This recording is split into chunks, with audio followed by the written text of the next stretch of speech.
Hey folks, how you doing? Welcome to episode 5 of Stepping Off with the DC Foot Doctor. I have my special guest here, Angela Wigglesworth. We're Hello. going to be talking about alternative providers of foot care. It's not just us podiatrists that are out here doing it. There are a lot of other people that are trained and trained very well. Angela and I have come to know each other, especially over the pandemic, because of social media, Instagram in particular.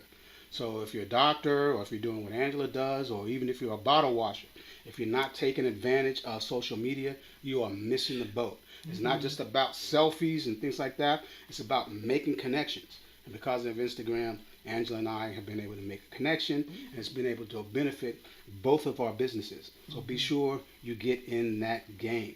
Get in the game. So the impetus of this episode is that in my practice lately, I've been getting new patients coming in, let's say over the past 2 years, who have gone to other podiatrists who no longer offer nail care. When I mean nail care, I'm talking about trimming nails.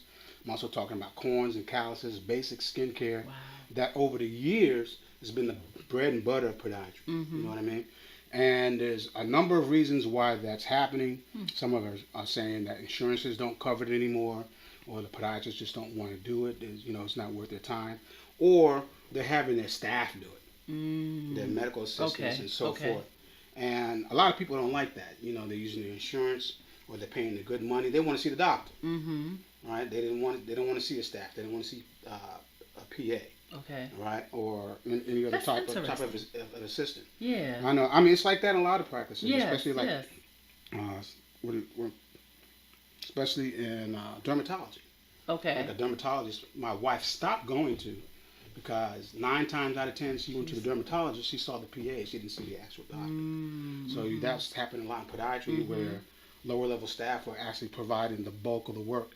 And so people come to me and say, I see what you do, and you do the work. That's why I want Want you to see do it. Got you. Exactly. Okay. So I have Angela here. We're going to talk about all these different issues. We're going to talk about what she does. Angela is a certified medical pedicurist. Master pedicure. Master. Got it. Certified master pedicures. Yes. Angela is a certified master pedicurist. I'm going to let her describe what that is and where she is and what she does and how she got to where you are. So, again, thanks again for coming in, Angie. Thank you. So, I'm going to let you introduce yourself and tell me about your business. Tell us folks what's going on. Go ahead. So my name is Angela Wigglesworth. I am the owner of Naturally Nailed Restorative Foot and Nail Care. I'm located in Upper Marlboro, Maryland. And I'm a certified master pedicurist. I've been one since 2019. So was it 2018? I think it was 2019, right before the pandemic hit.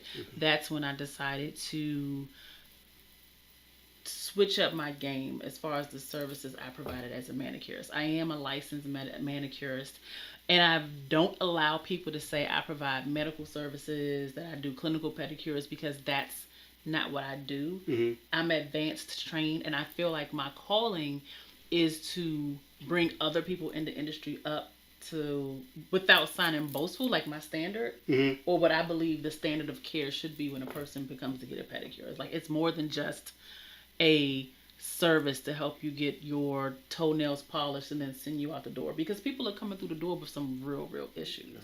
So I'm like, okay, I have been a manicurist since 2003. So it's been 20 years. This is my 20-year anniversary. Congrats. Thank you. And it was about 2000, and I've always been part-time. I do have a full-time job. And so around 2000 and, 2018, I finally took classes at the North American School of Podology. And the North American School of Podology, they're based in Canada, where nail technicians have a little more leeway to work on different kind of issues. Like in Canada, a nail technician can remove an ingrown. Here, we can't do anything with the ingrown. Gotcha. So they do things a little bit differently than we do here. They have a whole line of like foot care nurses, and foot care nurses have their own practices. Like a doctor doesn't even need to be there for them to run this business. And so that school is the school that gave me the information that I needed in order to do what I do today. As far as working with people who are immunocompromised, diabetic clients, I've taken classes through Oncology Spa Solutions that allows me to work with people who are currently receiving or have previously received cancer treatment. Gotcha. And then I've just taken some one-on-one trainings with some really phenomenal manicurists that provide pedicure services. So I've learned how to properly trim toenails, how to reduce thickened toenails, how to do some really great callus work. So when people come through the door and they have that built up callus, I'm able to take care of that for them. Let folks know how it differs from, say, going to a spa at the mall or at the strip mall, or you go up here to Wheaton Plaza And get your feet washed. and get your feet wet, and there's a 30 people in there getting their feet done, versus coming to you for something specific. Explain what people should expect. Okay.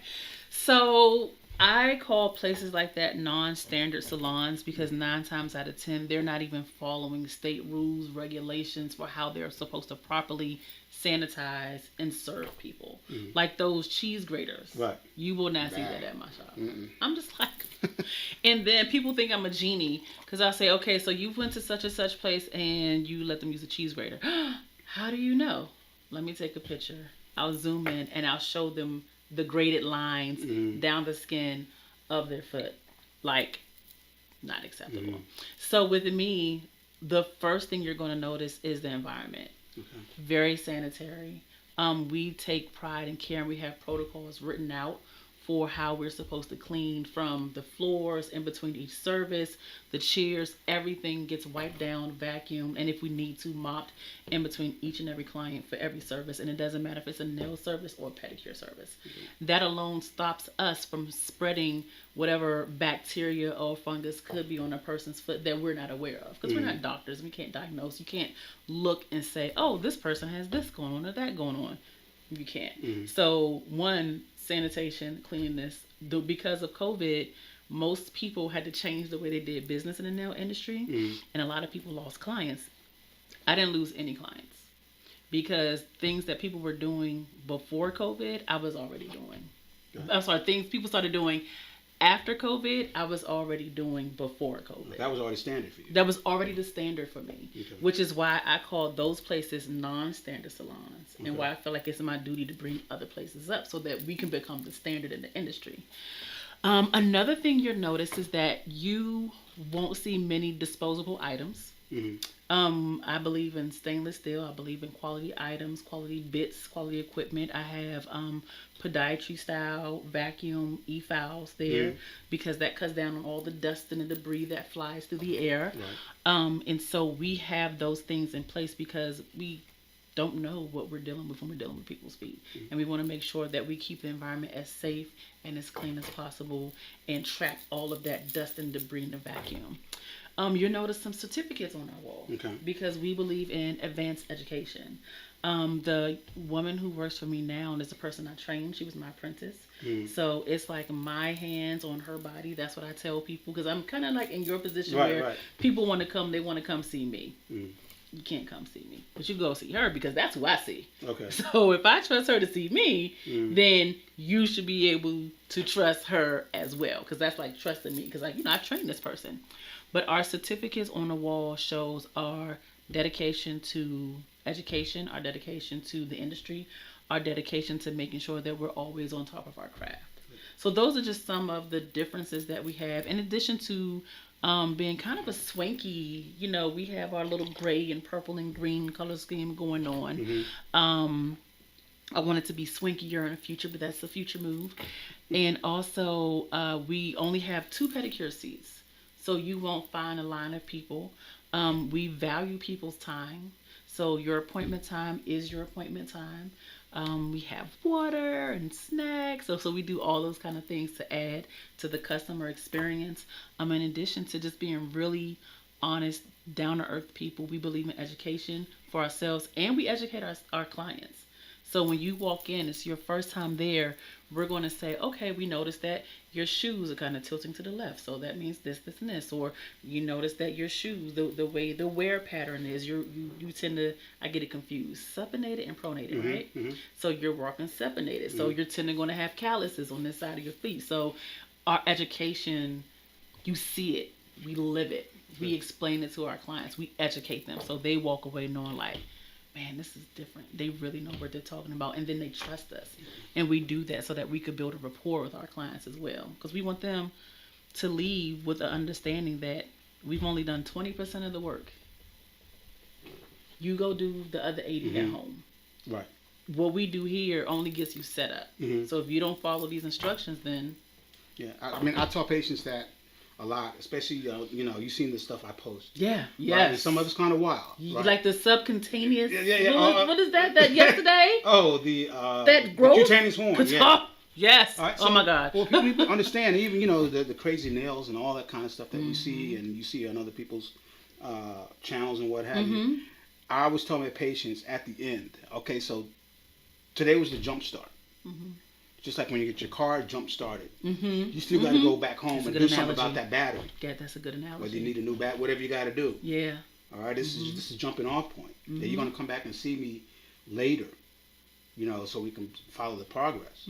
But you got to put in your part. This is work. There's no overnight. So the part of the issue is that when people come to you, they're looking for magic bullets. I know. Right. It doesn't. What's in the jar I can throw on here to get rid of this problem?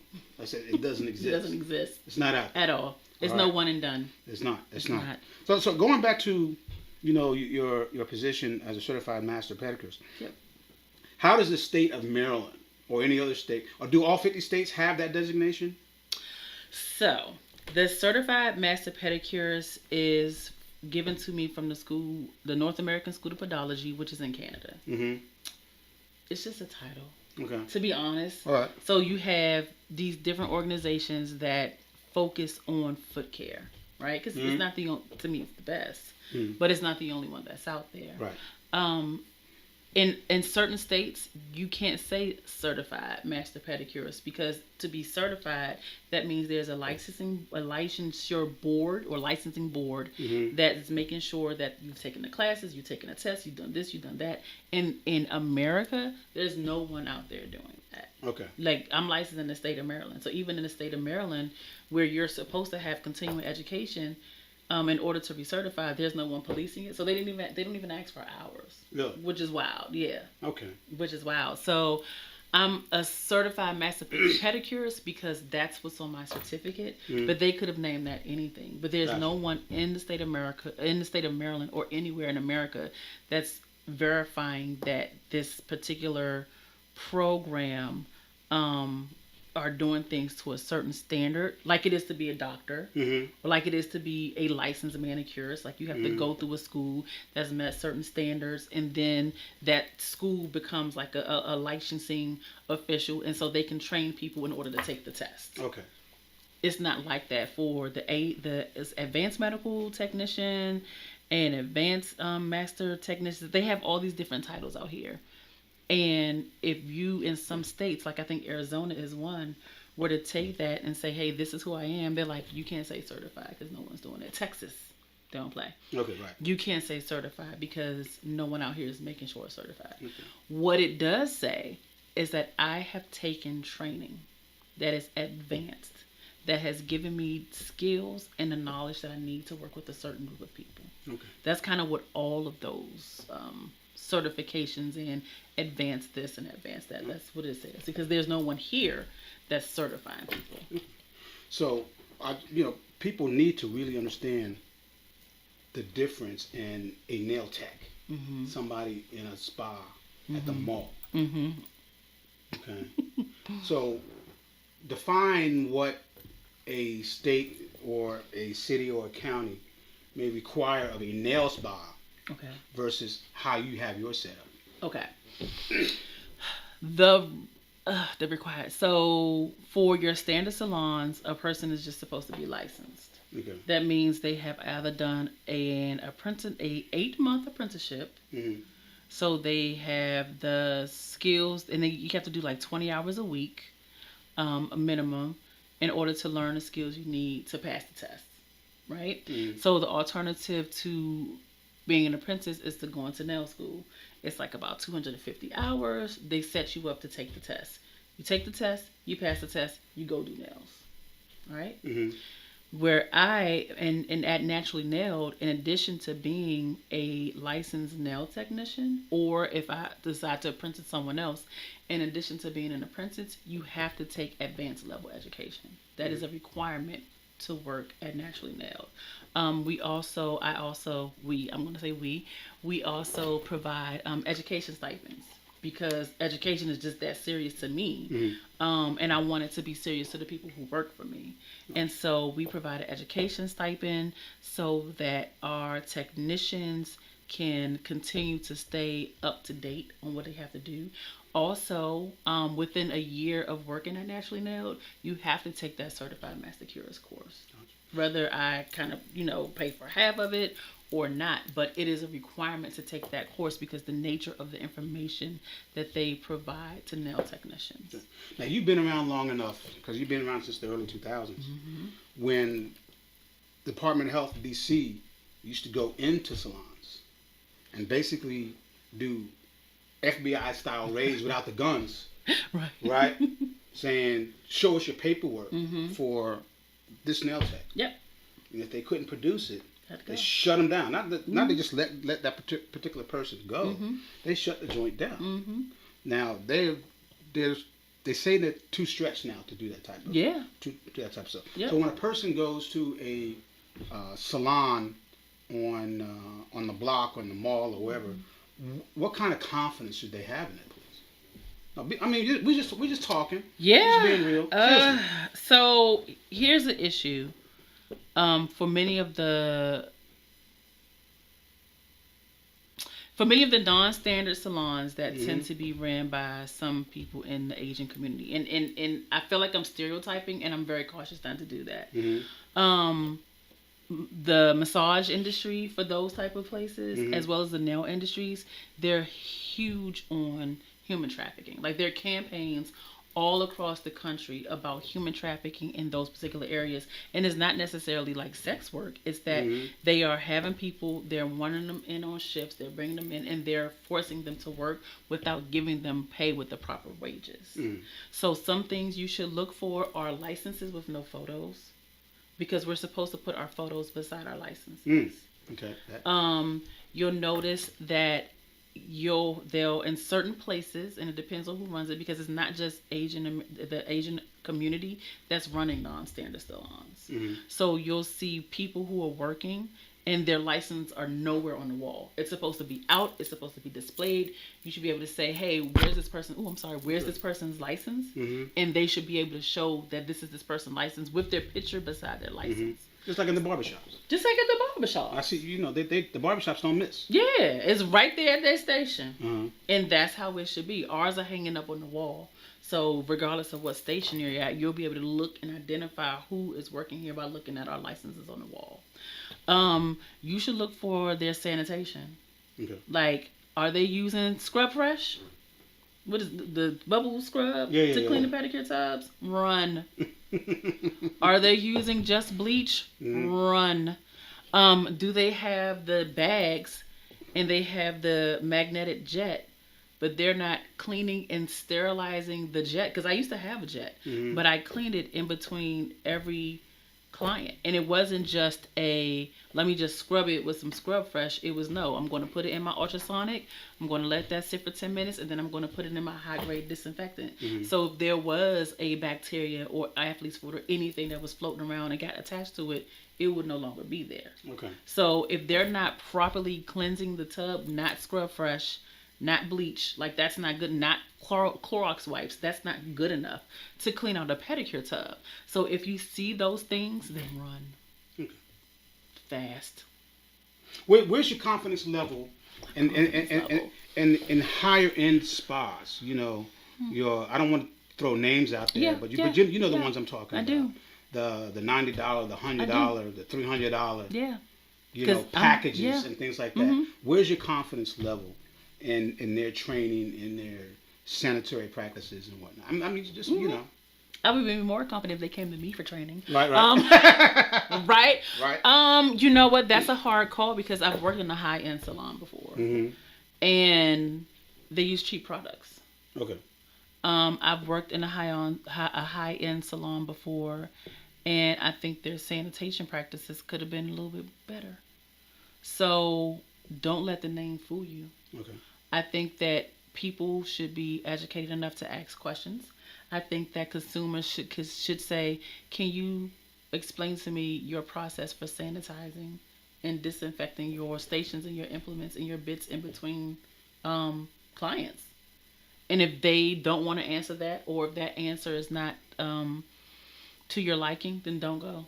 Don't do it. Like a name is not enough. There are very few people who I trust with my feet. Gotcha. Very few. Very few. Okay. And now there are more because I've trained people. Mm-hmm. And I could go and I'll see if they're following the things that I've, taught them how to do. Because just because they've had training doesn't mean they're following through. Okay. So if I go and I see that they're doing the things that I've trained them to do, then they get added to my list. But I can't say that because they're high end that they're going to work better or differently than a place that's not high end or that's non-standard. It just all depends. Okay. So the consumer just has to ask questions. Gotcha. Yeah. So but off camera, before we started, you were telling me before you came here, you were giving a class. Mm-hmm. How did you get into the training aspect? How are you bringing up the next level of Jedi, if you will? Oh, I like that. I like that. So in the government, for the last 16 going on 17 years, I've been a trainer. Mm-hmm. That's like what I do. I've always taught people how to do their jobs. And so as I began to transition out of the government, I wanted, honestly, another stream of income. Mm-hmm. But I also noticed that there weren't a lot of places in this area providing advanced level training on a consistent basis. And I wanted to fill the gap. And so because I have experience in writing curricula, designing PowerPoints, designing trainings, I decided to translate those skills into the nail industry and started advertising, and people trusted me. So they started taking my classes. Very good. Thank you. All right. How do you fit all that into what you're doing? You got Uncle Sam as a boss. You're a business owner. That in and of itself is a chore, right? Mm-hmm. And then you add in this other stream of providing training Yep. for those who want to do what you do. How do you put all that together and keep yourself sane? Family support. Yes, ma'am. Family support is a lot. I'm also a wife and a mother, and so that's a whole 2 other jobs right there. But family support is everything. Like without my husband holding me down, my family holding us down when I go out, because I do a lot of trainings for myself out of town. I'm waiting for someone to say, "Hey, come to my salon in Florida and teach us how to do such and such." That day is coming. But without family support, I don't know where I would be, because it's difficult. It's a balance. I work during the week and I work on the weekends. And I used to work every weekend, but I was burning myself out. So I started to work every other weekend, and that works a lot better for me. I work in the evening time, and I have cut down on my service time, so I'm able to see more people but provide the same level and quality service. So just like a lot of prayer, a lot of sleep, and a lot of support. Gotcha. Excellent. Again, we talked earlier. We're just going to shift a little bit. Okay. About the need, because in the DMV, this big area here, we include everyone. There are enough feet to go around for everybody that does this level. It is. DC has a lot of podiatrists. The DMV has a lot of podiatrists. We're one of those areas in the country where the concentration of podiatrists is higher than other areas. Really? But then you have other areas of the country where there's foot care deserts. Really? Right. You go parts down south. You just go out. Just Google podiatrists in West Virginia. I would imagine. All right. There's probably fewer podiatrists in West Virginia. The whole state. The whole state. Yeah. Which is just 2 hours. Yeah. Right. Yeah. Then there's probably more podiatrists just in DC proper than the entire state of West Virginia. That. Right. And West Virginia, as you know, is low in the healthcare ranks. I mean, they have an issue. West Virginia is as bad as down south. Yeah. When it comes to healthcare. Up in them Appalachian Hills. Yep. And I've been out there, and it's crazy. And it's gotten to a point where I can't remember the name of the organization, but it's similar to like Doctors Without Borders. One of the places, but they do things domestically. Yeah. One of the places they go is West Virginia. Wow. And parts of West Virginia, it's like going to a third world country. When I know. I'm sure. You know. I've seen videos. Yes, ma'am. Yeah. We started out the discussion a little bit about podiatrists that are no longer offering foot care. When I talk foot care, I'm talking about nails, fungal nails, corns, calluses, basic skin care of the foot. They're not doing those things anymore. They're not offering them because of either insurance issues or time issues, or they're having their staff do it. And thank you. I mean, appreciate it. No problem. But it's increased flow here in this suite in what you do, because that care is still needed. And when I put out the feeler video a year ago, I got back, like I said earlier, a lot of very interesting responses from viewers who told me why their podiatrists are no longer offering. That's wow. But that doesn't mean that the need is not there. Right. Right. So we try to fill that need what we can here, but we're two doctor practice here. We can't fill that void for everybody in the DMV. Yeah, and we're getting people from Pennsylvania. Really? I had a guy here this morning from York, Pennsylvania, which is an hour and a half drive one way. Yes. I have cats coming up here from Richmond, which is a 2-3 hour drive. Yeah. I've had New York, New Jersey. Cat came down from Canada. And not this side of Canada, not the eastern side of Canada. The western side of Canada? Ontario. My man came from British Columbia. Wow.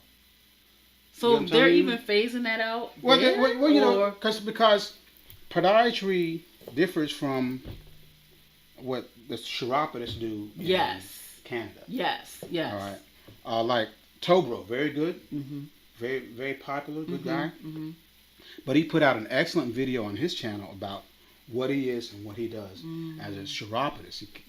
He lets people know that he is not a doctor. Okay. He doesn't prescribe medications, things like that. And what he's very limited, or Canada limits what he's allowed to do. Okay. Doesn't mean he doesn't know how to do it. Okay. That means as a chiropodist, which is different from a podiatrist. Yes. He's only able to do so much. Right. Okay. Okay. So that's not knocking. That's just their system. Yeah. Okay. So here in the States, podiatrists are doctors. So he can't do ingrown removals. He can do ingrowns, but he can't do bunions, hammer-toes. Okay. Right. Got it. He can't stick you. You can't give you a shot in your heel for plantar fasciitis and stuff like that. They're the MDs and the orthopedists and doctors like that do that in Canada. Okay. But chiropodists don't do that. In some countries, I know like podology is big in England and Australia. Podologist, for those who aren't familiar with the term, is kind of, think of like as a step down or somewhere between a podiatrist and a chiropodist. Okay. You could think of it kind of. Yeah. They don't have many podologists here, right? Because that's more of a European training. That's kind of what I went through, I think. Right. Yeah. Exactly. Yeah. Okay. So that's why we don't see people calling themselves podologists. There's a podologist who I follow. She follows me back. I think she's in Germany or somewhere like that. Right. And a lot. I'm working on it because a lot of stuff she posts is in German, so I'm trying to figure all that out. But Google Translate. Yeah. Google Translate. Yes, ma'am. But she's doing good work. Yeah. She's doing good work. There's a lot of people all around the world that are doing good work. Yeah. But our system is different. And so what's happened for me in this practice and what's happened for you and what you're doing is people are coming in with this. What are they telling you when they come in, when they've gone to a podiatrist and like, what the hell's going on? So I get two calls. I'm looking for a podiatrist to cut my toenails, and then I have to be like, I'm a nail salon. I'm not a doctor's office, but we have advanced training, so we can help you. And then I get, my doctor no longer cuts toenails. My doctor no longer does my nails. And I'm like, I know that doctors stopped trimming toenails quite some time ago, but I didn't know that they stopped reducing the thickness of the nails and working on like calluses and things of that nature. I didn't think that they stopped doing that. Right. Some are, but for some of them, it's just they may have issues with insurance coverage because insurances have got kind of backed off covering That's those so things. sad. But people need to understand just because you have health insurance card in your wallet, it's not a gold card. You don't get everything you want. Yeah. Yeah. And you have to understand what your insurance will cover before you step into that office. Because a lot of people are getting sandbagged when they go to a podiatrist's office and they think they're getting everything on the menu. And it's like, no, you only have this over here. So Because of your insurance company. okay, what are people? What services can you do? Because sometimes, so this is me. When people come to me and I'm not sure what's going on with their toe, and I've tried everything I could try, and their toenail still is not clearing up, meaning because I sell 2 different antifungal products that they also sell in some podiatry offices to help eliminate fungus if a person has that going on, right?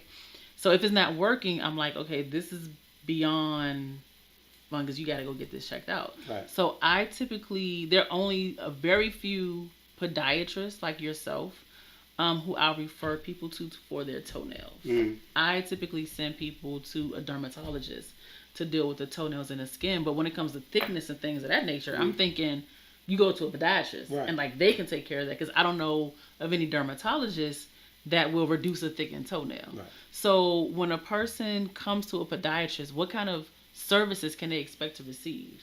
I can only speak about what I do. What you do, yes. What can they All receive right. from you? So Yeah. when a person comes to me with a nail condition, it's discolored, maybe it's thick, it's kind of chalky, it's brittle, and so forth. They're having issues, they're having discomfort and pain. Not just trimming the nails and filing them down to make them comfortable, but I take samples of that and send it to the lab. Okay. And the lab that I use is going to do 2 things. They're going to look at it microscopically. They're going to look at it under the microscope, look for the presence of organisms, and then the organisms that they see, they're going to run DNA tests. Microorganisms have a DNA profile just like us. So they'll be able to identify that organism by name, so I know how to treat it. Oh. All right. So as again, that's the difference between being a doctor Yeah. and folks that are not a doctor, not licensed by the state to do these. Yes. Things. They can come to you for the same type of service. Yeah. But you can't to do the lab. To the lab, I can't. Right. All right. So what you and I have been able to learn is say, this person has this issue. Their insurance will only let me see them every 90 days, but I know they need to be seen every 6 weeks. Can you take this person in between the visits? And that's what that's the type of thing that needs to be worked out. All right. So this is the one thing people need to understand. You answer me this question. Okay. Are you and I in competition with each other? No. No. We should be in partnership. Exactly. Yeah. And that's what people are maybe watching this video, watching this podcast. Yeah.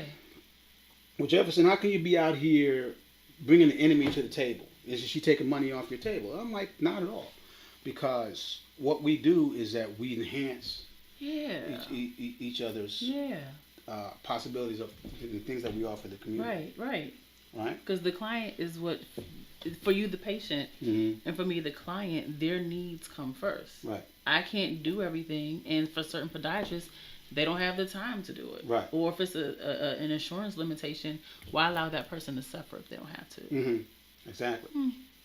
And then I have to have somebody I trust who has the background knowledge, the sanitary conditions, and know about the germ theory of disease, and understand it. Have some knowledge of biomechanics. Know, hey, this is not just a cosmetic issue. Yep.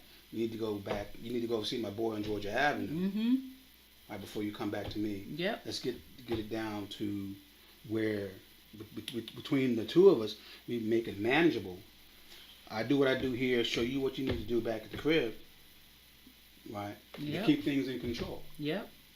That's how it's supposed to work. Right? Yeah. I mean, I have patients, and you have clients that can't do it for themselves for whatever reason, be it age, be it arthritis, and other limitations. I got a lot of men that come in that have the Dunlap disease. For those who don't know what the Dunlap disease, that's when your belly done lapped over your belt. Over. So they literally can't reach their feet. Yeah. And it creates amazing, crazy issues. And people will watch the videos, put in the comments, oh, this guy's lazy, he's nasty. I doesn't wanna know, wash like this." no, That's real bad. that's not I've it. never met a lazy, nasty person. Even homeless people that I see, right? That some of the shelters send. Yeah. Do you do work in shelters? I used to work in a shelter downtown, Really? Second and D. Oh, yes. Right, you know yes, that one, yes, right? yes. But what a lot of people don't understand, at least here in DC, Yeah. is that over 90% of DC residents have health insurance. If they're covered by Medicaid. Oh. All right, Uh-huh. especially with the Affordable Care Act. Yeah. Obama, you're the man. So, so we have a lot of homeless patients that have Medicaid. Okay. Okay, and so we're one of the few podiatrists that accept Medicaid. Oh, Here okay. it's not across the board. Okay. That Meaning like for all services or for all... No. We accept Medicaid for all services. Oh. All right, but not every doctor accepts Medicaid. You as a provider, you have the option of using this insurance or not. Mm-hmm. Not every doctor in DC takes Medicare or Blue or what have you. Mm-hmm. All right, but we take Medicaid, and so with the shelters, they send their patients here. Okay. Because there's a lot of things that we can do here that if I just take a bag with me down to the shelter, I don't have everything available. I don't have the water. I don't have the foot bath. I don't have the big tools and stuff that I need sometimes. Yeah. So I worked it out with them that they send their clients here. Wow. Including the ones that refuse to live in the shelter. We got a lot of people still in the street. Still sleeping on the outside. Because they don't trust what's going on inside the shelter building. Mm-hmm. Right? So they come here. Mm. And we treat them just like anybody else. Mm-hmm. Treat them with respect, so forth, because that's what they deserve, regardless of station. Yes. And there are those who know they have hygiene issues and things like that. So hey doc, when can I be your last patient of the day? So because they know once that shoe come off. Right. Mm-hmm. So we work it out for them. We give them some dignity and so forth. But getting back to what we were talking about, people needing to understand what they have coming to them. Mm-hmm. Just don't assume that because you go into a podiatrist's office that you're going to get everything that you need. Mm. You may or you may not. Mm-hmm. Mick Jagger said you can't always get what you want. That's the truth. All right? Yeah. He wrote a song about it. Mm-hmm. Right, so when they come to you and you see there is a definitive medical issue, it's not just a cosmetic issue, how do you break that down to them? I think it depends on the issue. Mm-hmm. If it's something related to their skin, like I don't work on open wounds. I can't work on open wounds. Right. If it's a definitive medical issue, like they're coming through the door and say, I know I have a fungus. My doctor said it. I don't trust my doctor. Legally, I can't work. The state will not allow me to work on anybody with an infection, knowingly with an infection disease. Okay. So I have to refer them out. Go to the doctor. Go see somebody. Go get this help, and we'll see what happens. Some people are afraid to deal with their fungus because they don't want to take the medicine. If I take this medicine, then my liver is going to shrivel up and die. It's not going to shrivel up and die. This is true.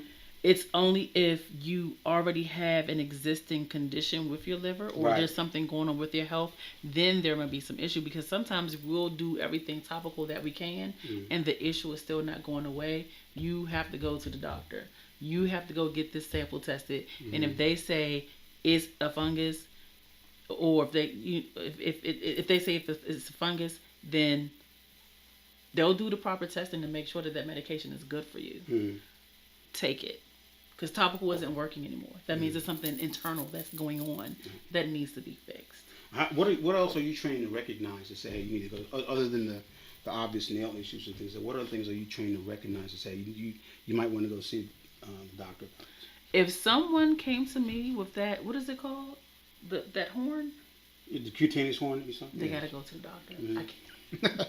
I'm not skilled for that. I probably don't have the tools for that. I might not even have the stomach for it. I don't know what's underneath that. Then go to a doctor. When I notice that my clients' toenails are purpling, I know that's an issue with their circulation. You need to go to the doctor. If I notice that their skin is really mottled, but they keep saying, "Oh, I don't have diabetes," and I'm asking them okay, but when's the last time you gone to the doctor? When's the last time you've done this and that? then I know because the condition of their skin is changing, then it's time to go to a doctor. If someone were ever to come to me with the videos you post where it's just like layers and layers and layers of skin that's cracking and breaking,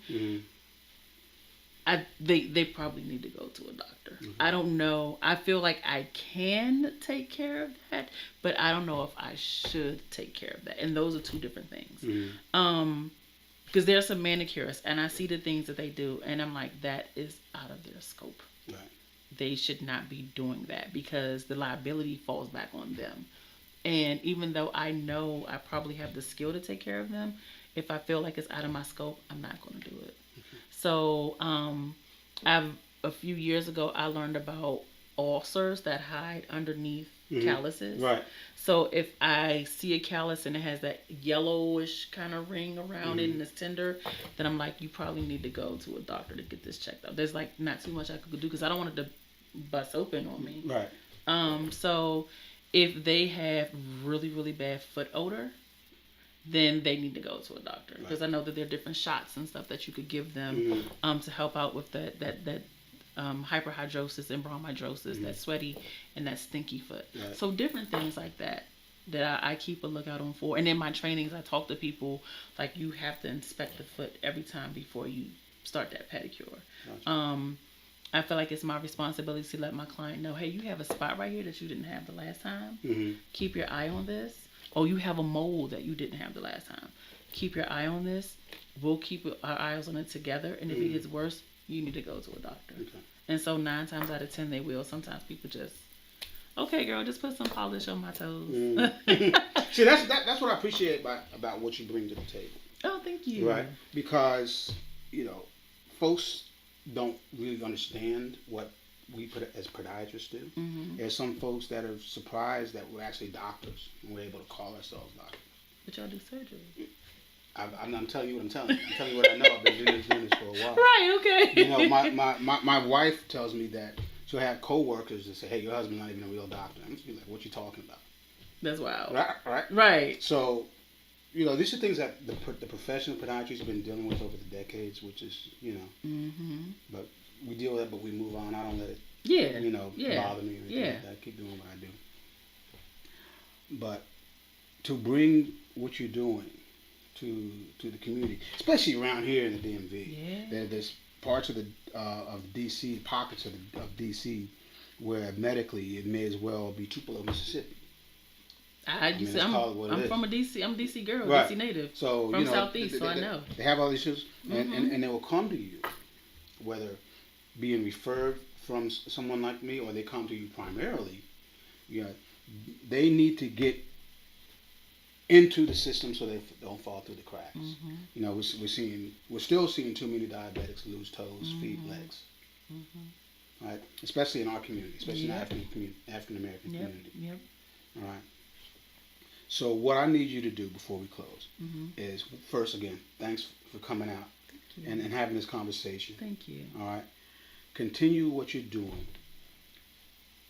For those who want to learn what Angela has to teach, if you need her services, and I highly recommend, because Angela and I have been working together, if you will, for the past, I guess, since the pandemic started. Since the pandemic, yeah. Right? Yeah. All of her contact information will be in the description of this video, so don't hesitate. Don't fall through the cracks. Get it taken care of. If you're in the DMV, if you're out in Manassas or Leesburg or way out from Virginia or where have you, it's worth the trip. I'm telling you, she is helping me save limbs. I am helping her deal with everything she has to do in her community. Yep. No, we are not competitors. We are partners in this community. We are partners in health. She's not just doing cosmetics. At all. Foot care is health care. It is. All right. Anything else you want to say before we close? I do. So I want to say a few things, and I tend to be wordy. I'm not going to do it this time. Maybe not. I got into this because my mother was a diabetic. My grandmother was diabetic. Wow. Both of them. My grandmother would only let me do her feet after a certain point in her life. Okay. Because she knew that she could trust me. I decided to focus on feet. I went to a nail tech based foot care summit, and there was this product that was out. Um, and I looked at that product and I said, this is going to relieve tension for my mother and my grandmother in their feet. And I thought that if I care enough about my mother and my grandmother to literally shut down all nail clients, only take in pedicure clients, so that I could increase my skill, my knowledge of how to properly help people restore the foot of their health, then there are other people who care about their mother, their grandfather, their uncle, their auntie, too. And that's really why I do what I do for my community. Because there aren't many resources for people to go to outside of people like yourself on a regular basis where they can get the care that they need for their feet. And that's why I train the way I train.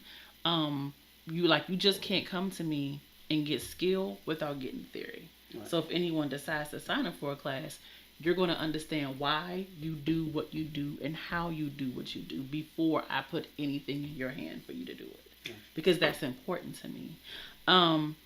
Partnering with people like you, I'm honored because we're absolutely not competitors. I can't do what you do. And you're not in here with a whole bunch of polish. Exactly. So there's some things that you're not going to do because that's kind of out of your scope. That's not what you're here for as well. But together, people should have a podiatrist and an advanced trained manicurist that specializes in pedicure like myself if they are immunocompromised. So your diabetics, your cancer clients, your lupus clients. If you are not 100% as far as your health is concerned, pregnant people, like you can't go to any place. Like if you get the wrong massage, you got premature labor if you're pregnant. You just can't go anywhere and get your services. So look for people in your area who provide those kind of things. And I'm honored to be your partner, and I'm honored to be here today. This has been really fun. Fantastic. We got to have you back. We can talk about something more focused or whatever you want to talk about. The things in what we do, these fields, things are always in flux. There's always changes. There's something new, and so we're going to continue to bring this to you. Again, if you need our services, if you're a nail technician already and you want that higher level of training, you want to get to that Wigglesworth level, check out the information in the description of this video. Thanks again for watching. Thanks for joining us. Thank you. And as I always say, take care of your feet. Yes. Love it. There you go.